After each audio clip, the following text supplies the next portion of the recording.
Hallelujah. Glory, glory. Zambaza Rukumu, Santa Carabasente, Yondo Korobo Sintarabashia, Yende Kerebe Indo Korobo Santa,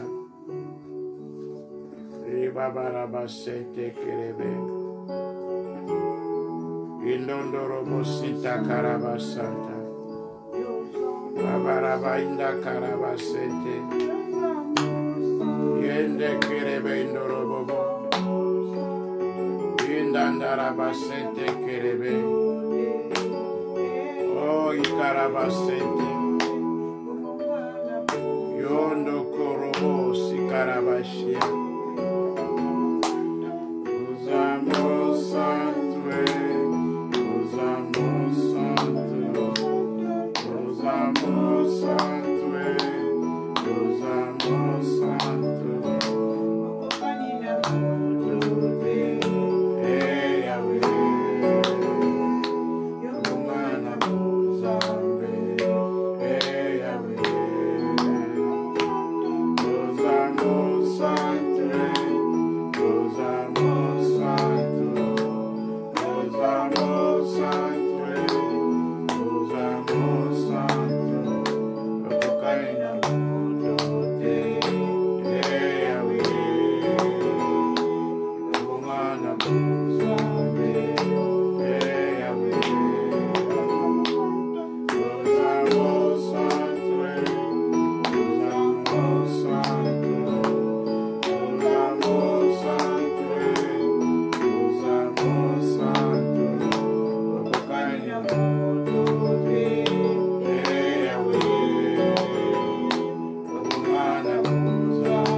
Yahweh.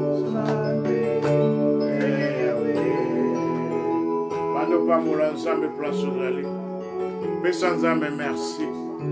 Tombora kombo na Nzambe wana. Zongisa lokumu epai na Nzambe na nguya. Zongisa nkembo epai na Nzambe na bikamo. Santa Karaba Senderebe. Yondo Korobo Sitarababa. Pesa merci pour la service aéron. Zongisa couloir epai na ye. Pambola epai na présence na ye. Mranda Karaba Santaraba Indo Korobo. Nenderebe Sita Karaba Sente. O Yondo Robo Sitaraba Shia. Babaraba Sente Kerebebe. Imbranda Raba Indo Korobo Sakai Karaba Sente. Rendandaraba Sente Rebe. Papa, merci pour le service. Oyo. Tu tiens beaucoup de gloire. Le bon Dieu doit contrôler le service. Oyo. Bande Banti Suka de gloire. Comment nous souhaitons mater comme on a Jésus Christ. Na kombo na Yesu. Na tango adoration. Oyo. Na tanga mateya. Apatika te kombo Yesu etombwama. Na kombo na Yesu. Branda Karaba Sentere Bebe. Indandaraba Indo Korobo Sika. Karaba Santaraba Shia. Indandaraba Indo Korobo. Dabaraba Sentere Bebe. Brende Kerebe Indaraba Sente. Babaraba Sakaraba. Yandaraba Indo Robobo. Korobo Sitaraba Shia.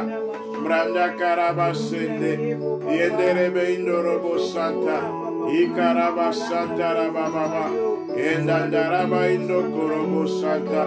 Brandaraba Santa Raba. Andaraba Indo Korobo Seke. Kerebe Sitaraba Shia. Babaraba Santa Raba. Branda Karaba Ikorobo Santa. Dandaraba Sente.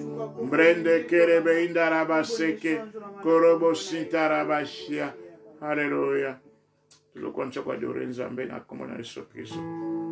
Alléluia. Sarà concentré bosu na Nzambe bien-aimé. Sarà concentré bosu na Nzambe. Nzambe za malangwa za Nzambe kitoka Nzambe na bolingo. Concio qua adore Nzambe wana. Adore Nzambe pona bolingo na ye. Adore Nzambe pona bolamu na ye. Yabo moyanga na yo. Tombora kombo na Nzambe wana. Pambola kombo na Yesu Kristo. Yeko akufa ine cruz kwansanga na yo. Azo mériter le kumu. Azo mériter ma sanjole. Gloire à Jésus.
Pese merci pour ta nzambe malamu. Petit kamote mone pa na nzambe. Puis maloba toyo ko na mboka nzambe. Maloba oyo e ya ko transformer bo na biso. E ya ko changer biso na kombo na Yesu Kristo. To bo na kombo na Yesu Kristo. Abe papa to pese merci. Pour notre qui te côté gloire. Merci pour notre maloba de gloire. Yo tinaki maloba pe bikisaki. Pato bonde tikate maloba na nzambe. Et après on a sunga biso de gloire et transforme mon abisso. Papa to tikmite sur la bogo nzambe. Tikata mabera malamu. Et ko reçoit maloba ko botambu ma papa. Na kombo na Yesu Kristo. Papa to tondio pa batonios par ko landa biso de gloire. Bali connecté papa. Tu crois que maloba o ko ma changement mon abango.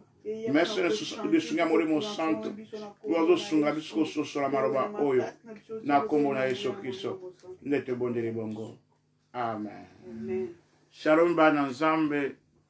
Merci sous pour ko la connecté na service a elo. Nzamba za malamu, nzamba na bolingo. Nzamba zo batira biso tango nyonso. Bona bolamu na ye. Zete pour za malamu koleka ba mususu. Ba oba kufito leki ba na lo mon côté. Mais nzambe kanga ya sepele biso la venir mo konelo. Yango to reconnaissant et pas dans nzambe wana. Tu vas reconnaissant pas na yo oyo ko za connecter tango nyonso na ba service oyo. Quand nzambe apambola yo. Toujours continuer ma sema autobanaki dimanche passé. Tu parler sur l'amour de Dieu. Et elle est partie B. Tu vois bolingo na nzambe et pas na biso. Bongo dimanche passé tu retard bolingo na nzambe za 4 na biso pas na yé et puis bolingo za 4 na biso et pas ya bato mususu. Tu lobaki ete bolingo zali nature na nzambe. Bolingo ezali attitude ya nzambe et pas ya race humaine et pas ya ngana yo. Pe to mona ki ete nzamba démontra ki bolingo na ye 2000 ans passé na ko tinda kolo Yesu akufene kuruzu pointi ngana yo. Selon mukana Jean chapitre 3 verset 16. Car Dieu a tant aimé le monde qu'il a donné son fils unique afin que quiconque croit en lui ne périsse point mais qui ait la vie éternelle. Donc pour faire Yesu Kristo na kuruzu ezolakisa bolingo na nzambe. Ezolakisa ke nzambe aza bolingo. Biso te tosenga nkolo Yesu aya kokufa kuruzu. Benzambe na bolingo na ye a sepre ke a permettre ko Yesu akufa na kuruzu po na tsina biso to bekisama. To mona ki so ete nzambe azopambola biso. Benzambe balu malédiction na bénédiction na bobo na biso. Non pas pour tout ça malamu so gendenge nini. Mais ça pour na bolingo na ye. Pour na bolingo na ye. Tout le monde dans mon canal Deutéronome chapitre 23 verset 5 et puis na biso boye. Nzambe ayo ki balam te. Mais nzambe bala ki malédiction na bénédiction pour na bana Israël. Pour te nzambe alinga kabango. Donc ngana yo pe nzambe alinga biso. Yanga bala malédiction na bénédiction pour mon biso pour te alinga biso. Alors na lobaki soute pour au mona manifester le pambolo na nzambe. Pour mona manifester ma munyo so nzambe bolamu na bomo na biso.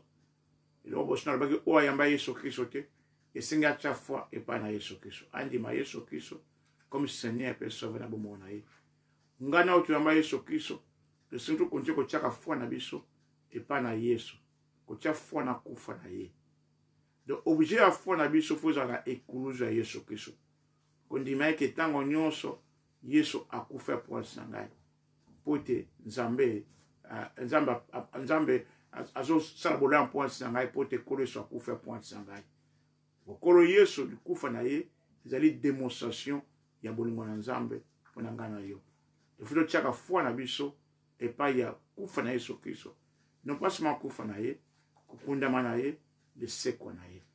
Yango sala ke tout mona ka bolamu na nzambe ezala manifeste mona biso. Oui, ezala misara babenga misara ya foi. Misara fo elandisama na sima ko cha foi na kufa na Yesu Kristo. Sonzo sala ka misara. Mais na foi et pas na Yesu te. Na foi na kufa Yesu Kristo te. Mwana mona bolamu na nzambe na bomo na ngai ezate. De fo na chaka ndima na ngai na kolo Yesu ke akufa point na ngai, aspang makene point na ngai. o nga za lelo oyo o nga na kozo na lelo oyo o na kozo lelo oyo pa na nzambe eza sima pona bolamu na ye eza pona oyo a lengami. Alors to tanga mukana romain mukana pardon ya 1 Jean chapitre 3 verset 16. Toujours continuer l'enseignement na biso. 1 Jean chapitre 3 verset 16.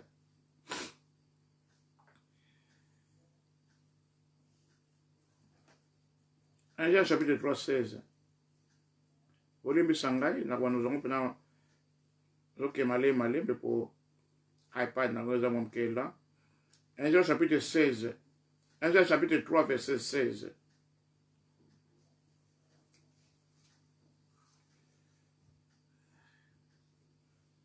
Un Jean 3, 16.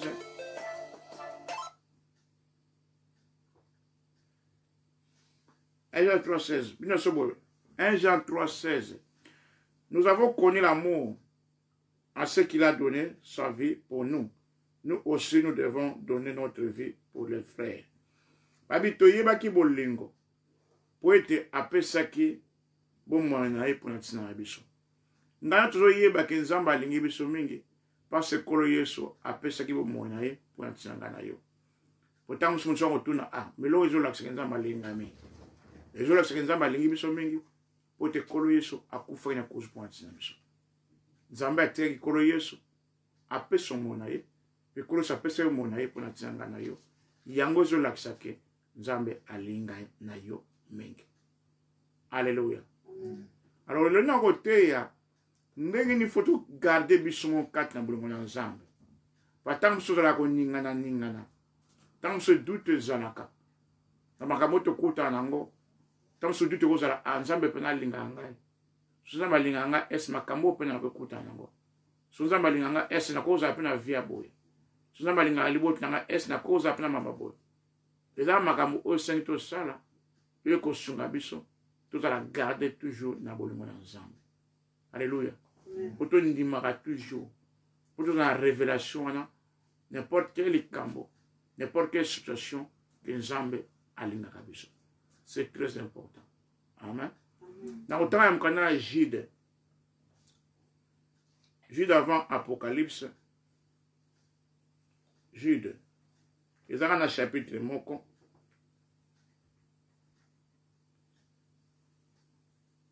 Verset 20 à 22.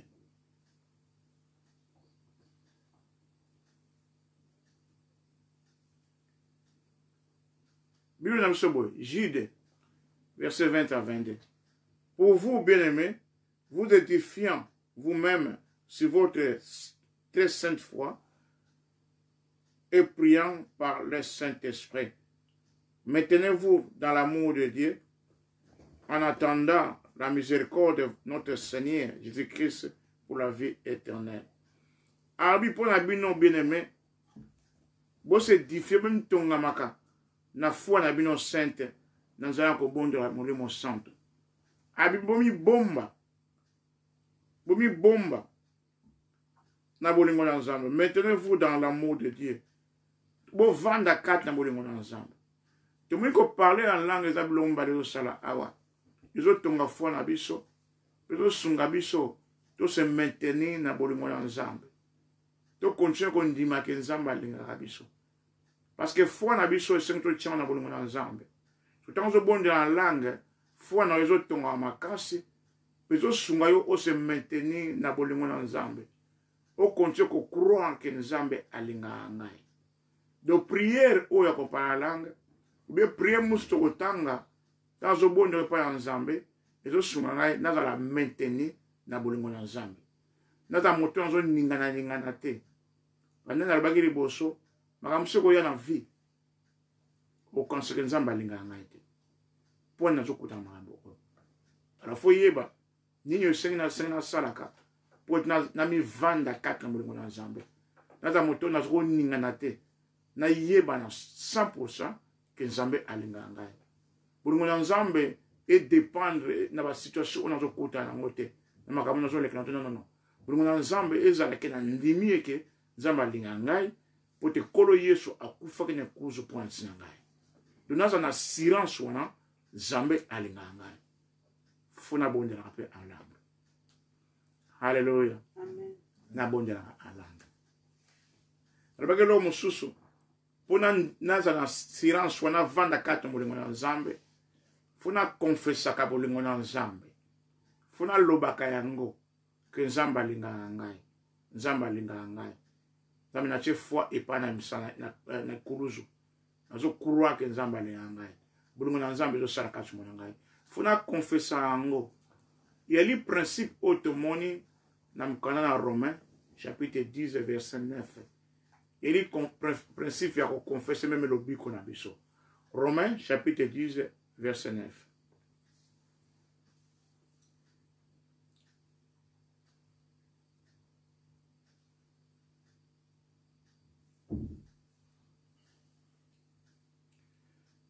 Romains 10 verset 9.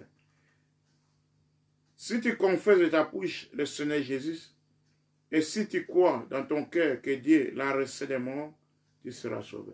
Et ça, principe, awa. Monoko na ngai, na motema na ngai, faut na harmonie. Faut na confesser à Yesu Christ. Croyez merci, vous allez Seigneur na ngai. Croyez yo kufa ke ne kuzu point na ngai. Na confesser à ngai. Merci pour te bolingo na Nzambe, bolinga ngai mingi. Tu fais na confession pour na motema na na croire. Alors pour toi, il y a besoin de croire à motema for lo bango. Bible so out of the abundance of the heart the man speak. Pour ça kata motema na yango bima na monoko na yo. Le fona confession que Nzambe alinga ngai. Fona exercer ka foi na confession. Papa merci pas sur linga ngai. Bolingo ne 24 na ngai. Wana yamba Yesu Kristo akina bolingo 4 na ngai. Eko sunga yo ovanda 4 na bolingo na Nzambe. Même attaquer premier bake Nzambe alinga ngai. Nzambe alinga ngai. Mena makenso yake Nzambe alinga yote. Nzambe ina yo alinga yote. Nzambe siprana yote. Ngazo kochechu ko bake Nzambe alinga ngai. Nzambe alinga ngai. Nzambe alinga ngai. Confession ko sala ke nazara na sécurité, nazara asidi na vanda kati na bolingo na Nzambe. Alléluia. C'est très important na comprendre bloco oyo. Et ko vandi sangai malamu na bolingo na Nzambe. Tana ko confesser yango, tana ko loba yango. Et ko vandi sangai kati na bolingo na Nzambe.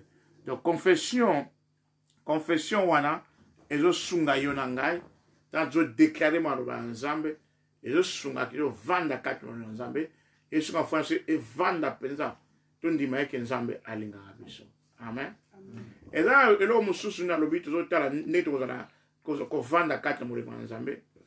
Et là pena prière mususu apôtre Paul abondela ki pour bande ko ya Efèse abonde point sa bango. To botanga yango na mukana na Ephésiens. Ephésiens chapitre 3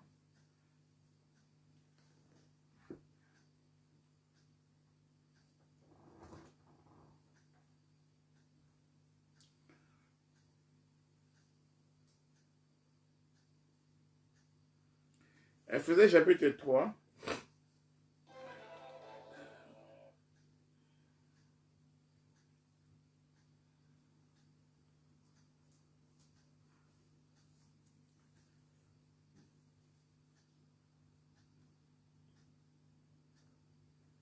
Ephésiens chapitre 3, verset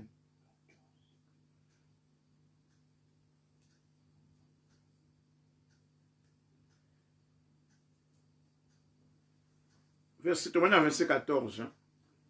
Ephésiens chapitre 3, verset 14. Et les prières apôtre Paul abondera qui pour la bande ya Ephésiens. À cause de cela, j'ai fléchi les genoux devant le Père, duquel tire son nom, toute famille dans le ciel et sur la terre. Abnabungi bolongo nangai, libuso Nzambe, oyo ali Nzambe, famille, Nzambe papa, famille nazali kolope na se. Verset 16. Afin qu'il vous donne, selon la richesse de sa gloire, d'être puissamment fortifié par son esprit dans l'homme intérieur. Abondre boza makasi na molimo na bino.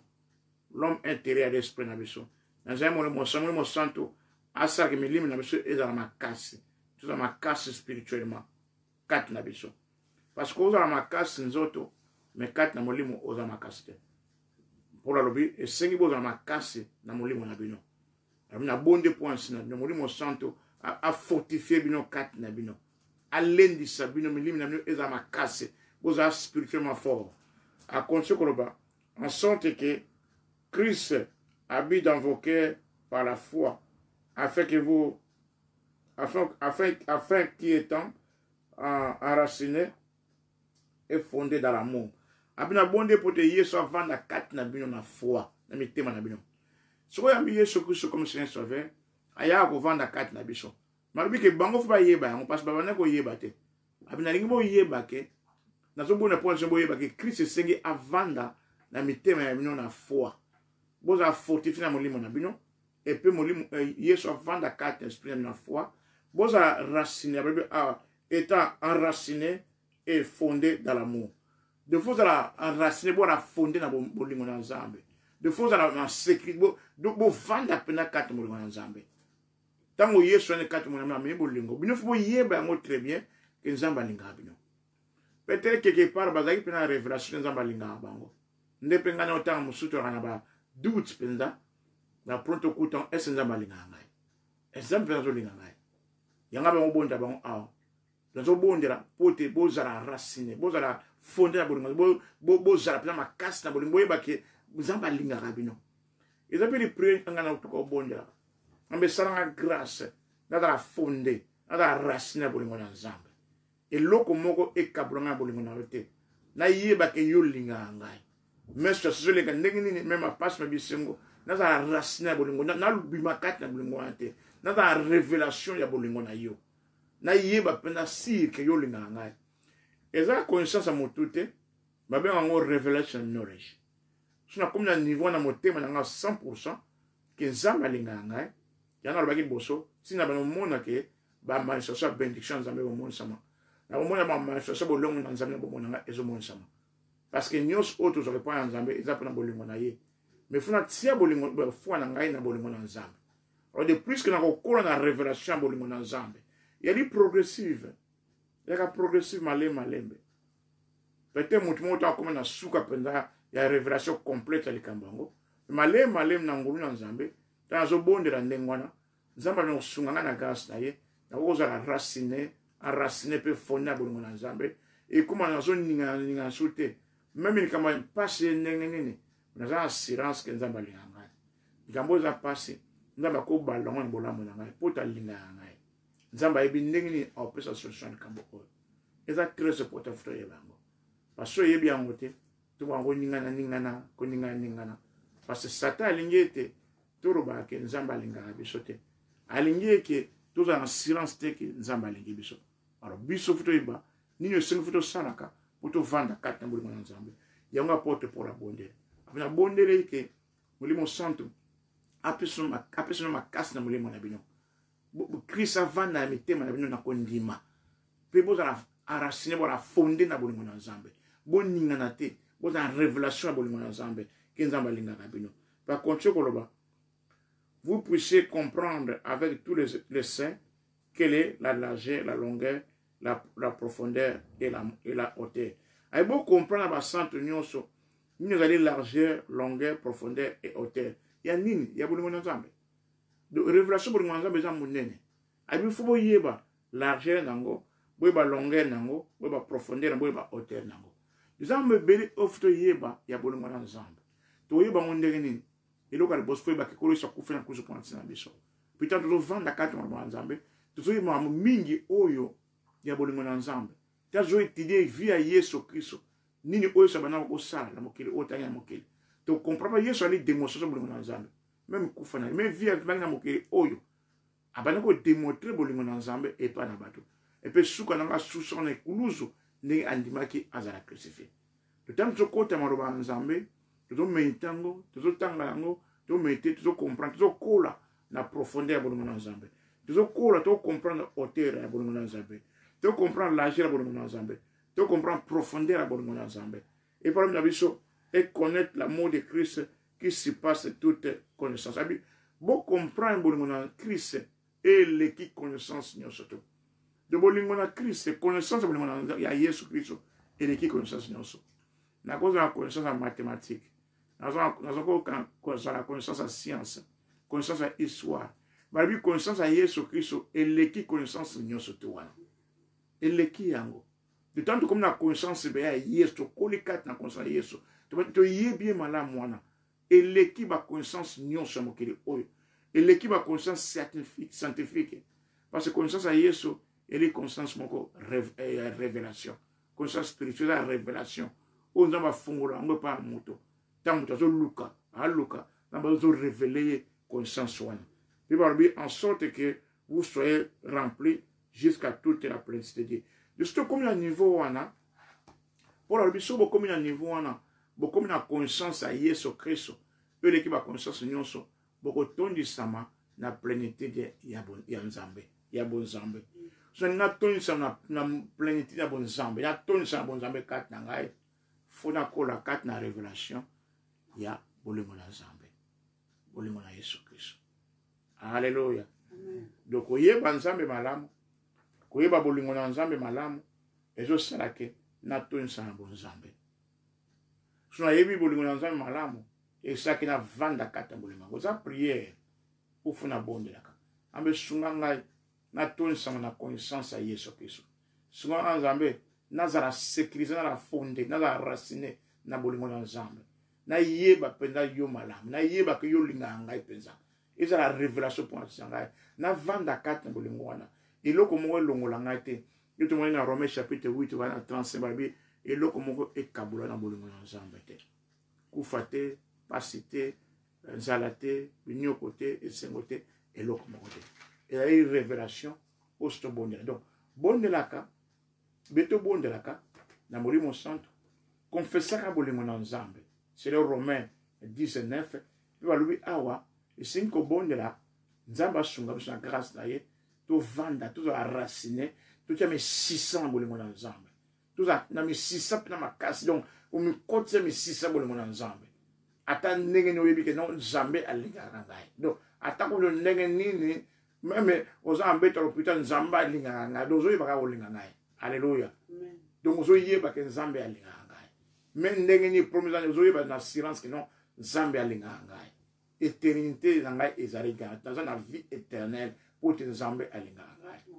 Alléluia. Et ko sunga biso to mona ka bola mona nzambe et sunga biso to reçoit makambe belé au te sais to zo epa na nzambe.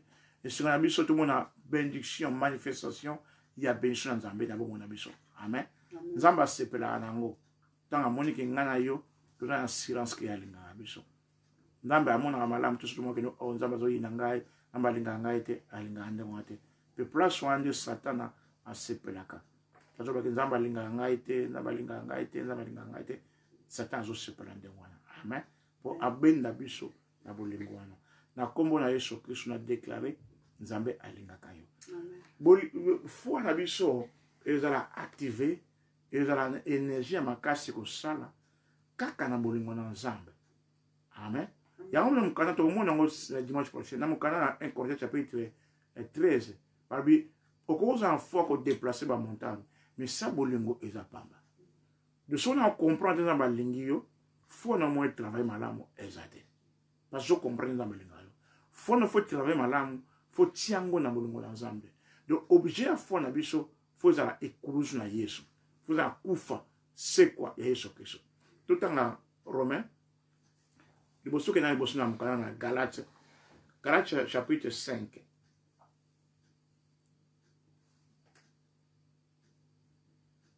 Galates chapitre 5.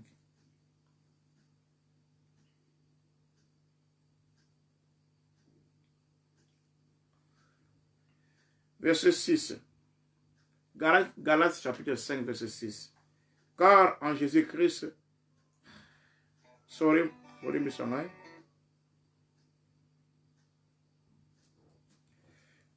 Galates chapitre 5, verset 6. Car en Jésus-Christ, ni la circoncision, ni l'incirconcision n'a de valeur, mais la foi qui est agissante par la charité. Abi awa, pour lui awa. Kat na Yesu Kristo, ni circoncision, et ni l'incirconcision. Ni ko kata ngenga, bien ko kata ngenga te, ils en valeur. Ils en valeur, elle est foi, ils ont agir d'amour. De foi na yo po agir, et singi ocha foi yango na bolingo na Nzambe. Et singi faut en révélation bolingo na Nzambe, o yeba ke Nzambe linganga. Au moins so ke Nzambe linganga yo, foi ne za makasi e ko agir. Ko banga mo e kote zate. Parce que Nzambe linganga nazo bangelo moto Nzambe linganga. Et puis foi ko za ma e ko agir. Foi ne ko sala.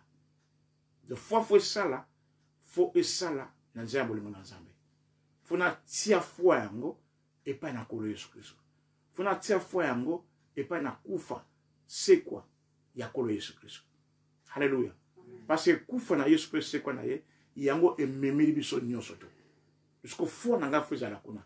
Yango memi so protection, yango memi préservation, yango memi bolamu na Nzambe, yango memi lobiko, yango memi vieti de bolamu nyonso o ya Nzambe e memami na nzela ya kufa pe c'est quoi Yesu Kristo. So funa tchaka foi na ngokuna so na tche foi ngokuna foi ko zala ko jema makasi okoko bondela ka mingi mais ceux qui obligent foi ne za malamu te o tchama na place mabe o mona résultat te ya o mona so bonda mingi délivrance o so mona résultat te pourtant so quand ça va prier on a ça makasi oyo ya ngombe na délivrance prier est très importante mais obligent foi na yo foi zala kufa c'est quoi Yesu Kristo soko tchengo kuna foi na kuna prier aux la makasi ya moi ba preuve chose très simple mais ça me fait makasi ba réussir makasi par rapport muta gangi mais ya na foi te na kufa pele c'est quoi Yesu Kristo foi te pas na Yesu mon prière ça est là monte alléluia amen et tu comprends vous comprenez c'est très important. Tobi histoire à 7 fils de cheval. Ils avaient un terre dans axe apôtre. Oba nga obenga milima be. Abe to obenga milima be na kombo ya Yesu opola prechaka. Milima be lo bakini. Abi Paul to yebi. Yesu yebi Paul bongo bino to yebi note. Po bango cha foi et place mabe. Mais pour la bango cha foi na ye et pas encore Yesu Kristo. Yanga bango na ba recita wana milima be so kende. Yona ngai faut que tu aies la foi et pas na kolo Yesu. Pour tout le monde va résister à prier na biso. Alléluia. Va résister à prier na ba jeune na yo. De faux obligé foi na yo ezala kolo Yesu. Ezala kufa na place à pese qui victoire et pese quoi na yo. Amen. C'est très important. Donc tant mukana na Romain. Romains chapitre 8.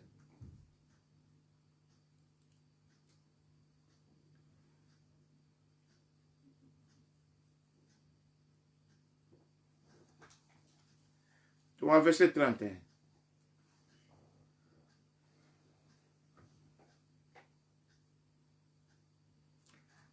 Romains 8, verset 31.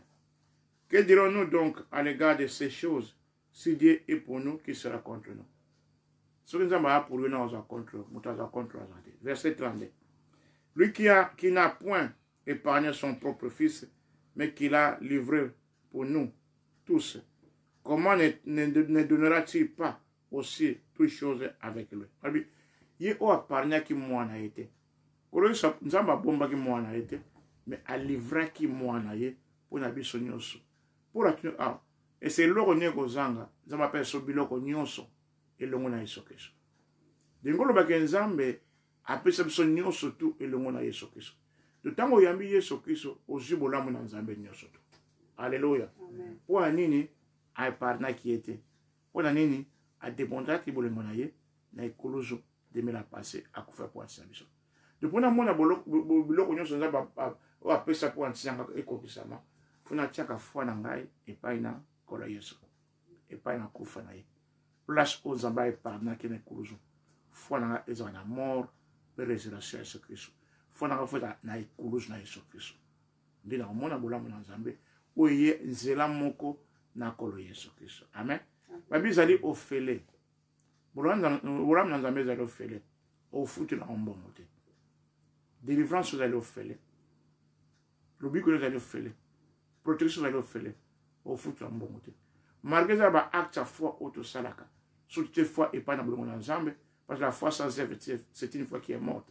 Tant que tu foi et pas dans le monde ensemble, et dans bah acte sur Hollanda, mais dans bah action où il y a les autres côtés. Not the works of flesh. Il y a bah action où il y a des na sima kondi mana oche il faut na yeso kiso. Nous me sentons relaxé yo, bah action est au sala. On a ko démontrer pe foi na yo. Amen. Mais le gouza mutuya faut que tu aies foi et pas dans kolo yeso kiso. Faut confesser ka bolo mona nzambe. Ki nzambe alinga ngai. Faut que bonde alang, faut que bonde nzambe sunga yo ngai. Tout ça tout vanda, tout ça enraciné dans bolo mona nzambe. Amen. Bolo mona to recevoir tango ya mbaki yeso kiso comme Seigneur nous sauver. Na bon mon abisso. Tu retard mon canal Romains chapitre 5, 5 prochain pour attendre ce pourcent. Quand tu es à matéa oyo pour le monde ensemble, l'amour de notre amour envers Dieu et notre amour envers nos prochains. Nos frères et sœurs. Amen. Les tous ceux qui placent oyo. On a rappelé ce ngolo bake nzamba linganga yo. Bolingoza natira nzambe. Eza ati nzambe et pas nangana yo. À ce person nyonso bénédiction nyonso tout eza pour la lingaka biso. Pour barbi nyonso ya kina nzambe ya kina Yesu Kristo. Pour tout le monde ko shambo na biso, faut le tchaka foi et pas ina kufa pese kwa Yesu Kristo. To tchaka foi na bulungu na nzambe, pe tout le monde ngo la manifester na mona biso. To mi garder na bulungu na nzambe. Bondelaka ovanda kata bulungu na nzambe. Parla en langue, pe confesser yango. Amen. Et barbi okotondi samaka na plénitude na nzambe. Tambo nzambe toni na motema na comme na relation makasi bolongo na nzambe lokola zali bolingo nzambe wana yo okotoni sama na plénitude na ye. Ono mona bon nzambe ko sala makati na yo. Yo ba ko mona bon nzambe kati na yo parce que no tambo na bolingo okolinga nzambe okolinga bat mususu parce que o comme na révélation makasi ke nzambe alinga yo et pour vandi kati na révélation et en facilité pour na yo olinga bat mususu ko yina eko kende ko finga eko kende ko chira eko kende so ko yima be nyonso mona ba no kende point o vandi kat na révélation nzambe o biken zama linga kayo et puis on a bima kat na yo o bane ko linga ba mususu to bane ko linga nzambe na komo na Yesu Kristo. Amen. To komo na suka matea na biso na geto lexitango na lingo tombola maboko na yo bwana pesa nzambe merci kumisa nzambe wana pambola nzambe bondela pasoi na komisa ko bondela nzambe merci matea oyo bondela nzambe sunga yo oza aristo a fondé na bolingo na nzambe bonda ya sunga yo bolingo na nzambe wana sala kat na yo confesser bolingo na nzambe toko bona komisa Kristo Santa Karaba Saint-Terebe Yondo Korobo Sintarabashia et Baba Raba Santa Karaba Santa. Papa te pécho merci pour la matière haut de gloire. Merci pour le monde vendre quand tu m'as biso. Ambe sunga biso la racine la fondée na bolingo na yo. To vanda kat na bolingo de gloire. To longwa kat na bolingo na yote na kombo na Yesu Kristo. Sunga biso révélation bolingo na ensemble et vanda kat na biso. To toni sana bon sambe. To toni sana bon sambe. To tambora bon sambe. To linga yo papa. Peto linga bato mususu na kombo na Yesu. Sunga songa beto tchaka foi na biso na bolingo na yo. Foi na biso foi na bon oya bolamu na biso te, mais foi et pas na yo. Bolingo na Yesu Kristo. O yo kufanya kuspansi na biso. To pambolo papa. To kumiso papa na kombo na Yesu Kristo. Alléluia. To maboko na yo. Loba na kombo na Yesu Kristo. Nzambe papa merci. Pona bolingo na yo. Oyo moisaki. Demila passe kuruzo. Wana Yesu akufa point sangai. Apa sungangai. Naza arasine. Naza fondé. Na bolingo na nzambe. Naza révélation bolingo na yo. Na yeba ke yo linga ngai.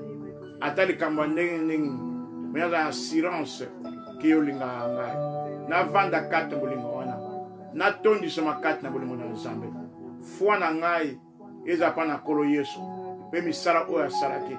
Na ngomba kokota. Na kombo na Yesu Kristo. Bolingo wana bano sala kate na ngai. E sala kate na ngai. Ngape na linga yo. Na linga batu mususu. Ndenge yo linga ki ngai. Na kombo na Yesu Kristo. Amen. Toa boko na yo. Papa to peso merci. Wali nzambe malamu.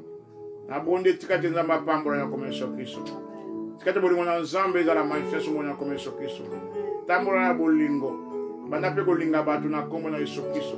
Tondi sa bon nzambe. Bon nzambe emo sambo mona yo. Batu ba komona ba mona bon nzambe kat na yo. Ba mona bolingo ba sentir ba mona yango. Ezala démontrer na nengozo zala na bango. Na kombo na Yesu Kristo. Tikate pambola ya kome Yesu Kristo. Na ba batu na kombo na Yesu Kristo. Na appliquer ma classe sur mon ayo, on la protéger, on la préserver. Il y a le bouton bas. Na comme on a Jésus Christ. Amen. Amen. Bolimbi sinde konangai frères et sœurs, bande konangai, to sumam ka retard. Bolimbi sabi so point sango. Merci sur ce point ko zara connecter na service oyo. Kati za mapambola yo. To kutani mkona jeudi pour na private room prayer à partir de 19h. Maintenant pambola yo tinda video papa ndoke bere susu pour balanda master oyo na comment les choses se bouger. Amen. Amen. Bye bye. God bless you. Bye bye.